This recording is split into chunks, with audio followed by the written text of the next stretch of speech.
we are often comparing Putin with Hitler for obvious reasons, and today's Russia with the Third Reich. I mean, it's becoming more of a dictatorship.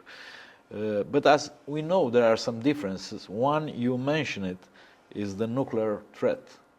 So I asked you in the past, I am asking you again, do you think Putin is bluffing because there are still threats from Russia, coming from Russia every month or so, about using a nuclear weapon, even in the Ukraine war, or not limited to that? And I'm wondering if you still believe that this is a bluff. Putin never said it. Yeah. No, that's very important. Yeah. Putin has never said it. Moreover, Putin always said no. So that's why, as I said, everything else is irrelevant. You know, when people say Putin is threatening, no, Putin has never said it. Just, hear me out. It's just, this kind of threat is viable only if it comes from Putin. Well, he talked about, yeah, we can do this, that, but the moment it came to the nukes, his position was always, either evasive or negative. Whatever Russian propaganda is saying without Putin confirming the threat is absolutely irrelevant. It's not on the table. I can give you many reasons.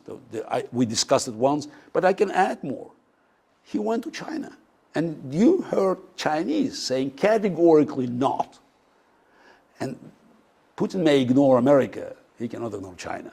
China just holds Putin hostage now. He depends on Chinese goodwill. And there's a very simple reason why China is so categorically against it. Because for a moment, just imagine for a second, Putin decides to use nukes, again, tactical nukes. I don't think it's going to happen, but just say he used it against one Ukrainian city. It doesn't have much of the war effect, but what will happen in the world? The moment nukes being used, even the tactical nukes, it sends a signal all over the place.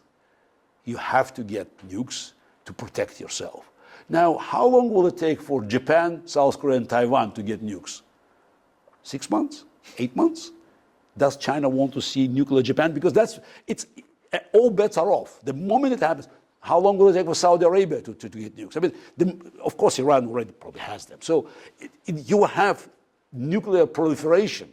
It's like a plague going across the country. Why does China need it? So again, it changes all the rules. And by the way, it will give advantage to advanced countries. Because obviously, countries like Japan or South Korea, South Korea is too small, but Japan is not too small. And to see the new imperial fleet of Japan with nukes, that changes all Chinese calculations for the dominance in their region. So I think there's a global fear of the change of geopolitical climate, and that's one of the reasons, one of many reasons Putin would never use it. And again, he never said he would do that.